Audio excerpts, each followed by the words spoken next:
Yeah, one of the issues that I kind of glazed over when I was making the bobbins is how to put the center hole through the bobbin. It's a little bit of a trick, and it takes a while to get used to. I'm making this bobbin, it's a match for this other one here, and it's for this very old flyer, probably 100, 150 years old flyer. And basically what you have to do is measure the widest part, use the calipers to figure out the widest part of the axle of the flyer. And then what you want to do, though, is you don't want to just go boring that huge hole right off the bat. What you want to do is start out with, I've got an 1/8 inch bit here, long bit. And what I do is I start with the center there. I find my center of the bobbin, and then I very slowly work this 1/8 inch, and people are surprised that I do it by hand like you see here.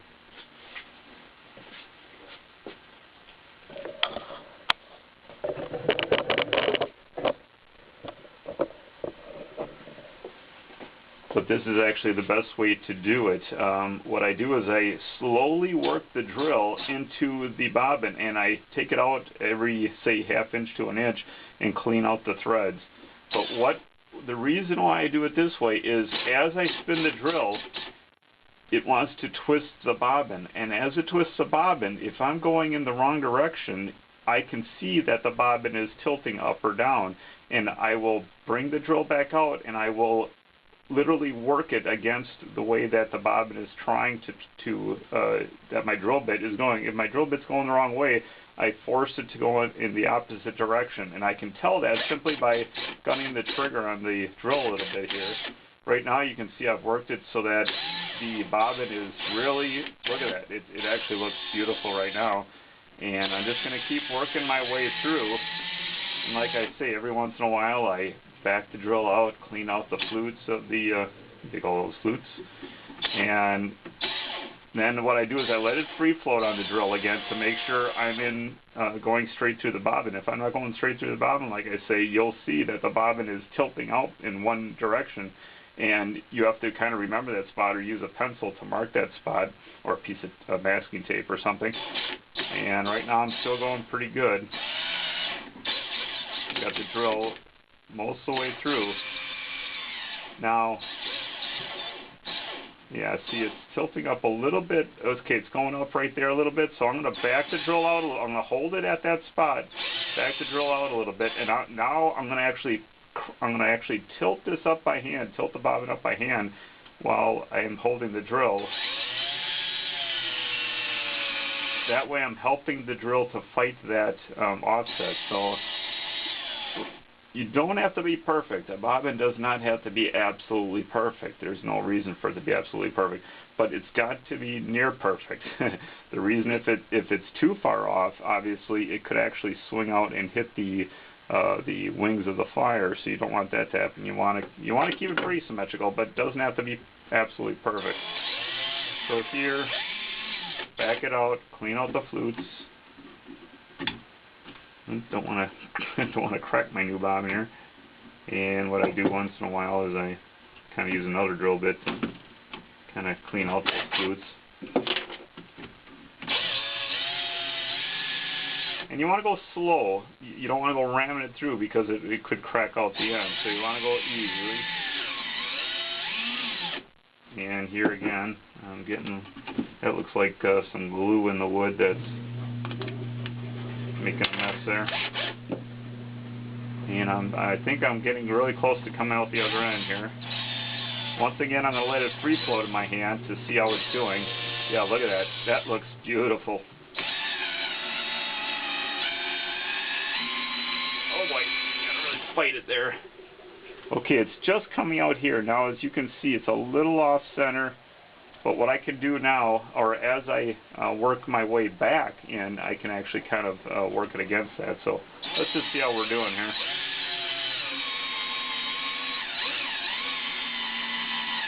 I'll let it go all the way through. I'm still not actually all the way through. Optical illusion there.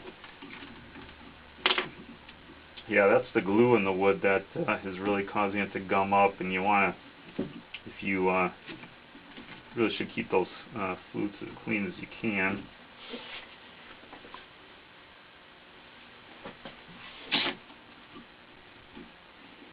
That might end up causing you some issues. I do have a metal brush here that really gets it clean.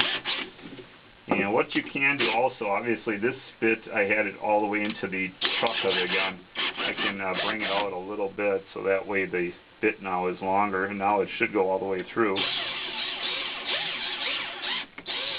And yeah, it's not too bad. I mean, it's, oh, there it goes. It just went out the other side. So there I am. I'm through. And it's a little off center, but like I say, as long as it spins straight, it shouldn't be a major issue. And now what you want to do though is, it's good to have all these, look at all these different bits I have. This is the maximum size. That's the same size as the axle on the flyer. But as I say, you always want to work your way up to that. You don't want to just go ramming a big drill bit through. So here again, I'm going to start slowly. And this drill bit should follow that, you know, as you work your way up, that drill bit should follow the other bit. Don't, you know, let it do the work itself. Don't go forcing it in any specific direction. And always back it out to clean out those screws. Okay.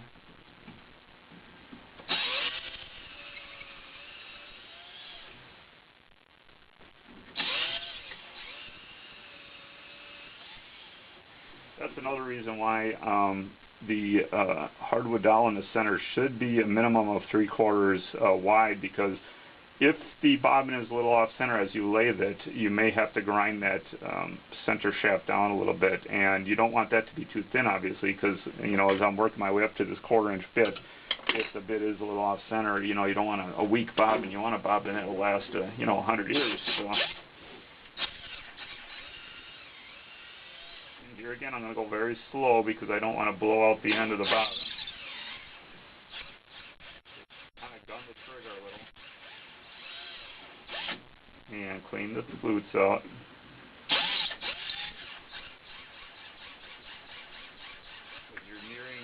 you're nearing the other side, you really should slow down.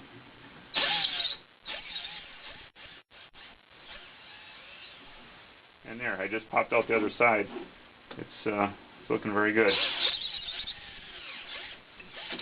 And with the gun going, with the bobbin, you can see how it's maybe a 1/16 of an inch off on the one end, and that shouldn't really be any issue. And it should not fit this yet because I'm nowhere near, but that's about how, you know, it's going to end up as I work my way up. And if you run into real trouble, what I have done in the past is I've actually used shorter bits to kind of, if I think it's really traveling at a weird angle, I'll actually use a shorter bit to try to, you know, to kind of go at an angle and try to correct, you know, correct the hole going through before you get yourself into real problems there. So here I'm going with the biggest bit, going slow. Remember to back it out every once in a while.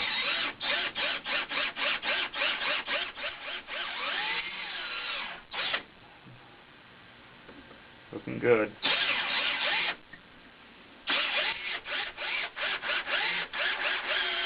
Oh boy. This is a real fight. I definitely don't want to put this thing into a vise because that's it's too easy to damage the wood. So I think what I will do is actually start from the other side this time.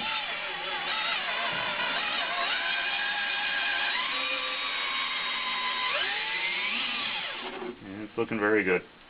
What you also want to do is when you do get this thing pretty well wrapped up, I usually put a little bit of oil in each end and kind of roll it around in there because that wood is, you know, kind of dry. Oops, put on the other end there. And it's looking good. I just need to kind of, this is another reason why you want to use a shorter bit toward the end here, is you don't want any sticking, and especially with an old wrought iron, which seems to be a wrought iron or hand filed axle like this, the axle has actually got some oval spots and it's not perfectly round. It's not like a modern perfect piece of steel rod. That definitely looks like it was hand filed. So what you have to do is you may have to oval your hole a little bit through the bobbin just so that it free floats, because this bobbin should have absolutely no friction on that flyer as it spins. So almost there, just got to play around a little bit here.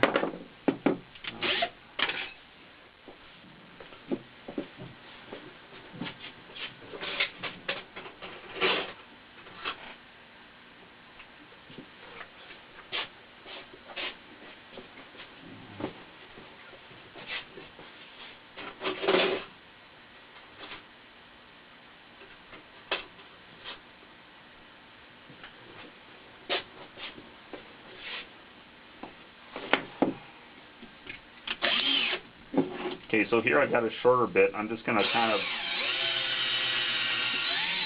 ease it in a little bit. Now remember, especially on an old flyer like this, as you can see, the axle on the flyer is tapered. So this end, with the larger end, you certainly don't have to worry about that being any bigger. But the end that definitely needs to be the max size is, of course, this wider end of the flyer. So this is the end that you really need to make sure you use the proper bit on. And what I'm going to do here is actually, I just keep the drill steady and gun the trigger a little bit, and I use this hand to actually rotate the bobbin a little bit.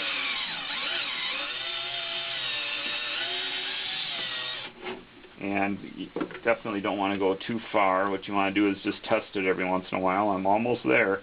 I can feel just a little bit of roughness in there yet, so. Going in a little farther this time, and that's looking really good. Still a little bit of roughness. It really doesn't actually hurt to go through both ends with that same size bit. It's not going to hurt anything to have the one end a little bit wider. And like I say, at this point I'm probably just going to, yeah, that's pretty much right on the money. There is just a slightest bit of friction in there, but what I would do at this point is I would put just a drop of oil. Actually, the smarter thing to do, I'm sorry, I didn't mean to say that earlier. Actually, the better thing to do is don't put the oil inside the bobbin. Actually, just put a little bit onto the flyer axle and then run it up and down with your finger. That way, you don't get it all over the wood, especially since I haven't finished that wood yet. I don't want to disrupt the stain that I'll be putting on it. So there, I put a little oil onto the flyer axle. And now this is the real test. I run it back and forth a few times to make sure the oil is sitting around in that bobbin axle. It's almost perfect, but see, like I say, I should almost take some time to hand file that thing so that it is perfectly round, because that axle is by no means perfectly round on the very end there. So it's just that very end that's causing me the problem. What I'm going to do is try this bit. This bit's just a hair bigger than the other one. Like I say, once again, I'm pivoting the bobbin around with my left hand here. Make sure there's no debris in there. And that's beautiful. Yeah, look at how nicely that spins. So there you go. That's how you do it.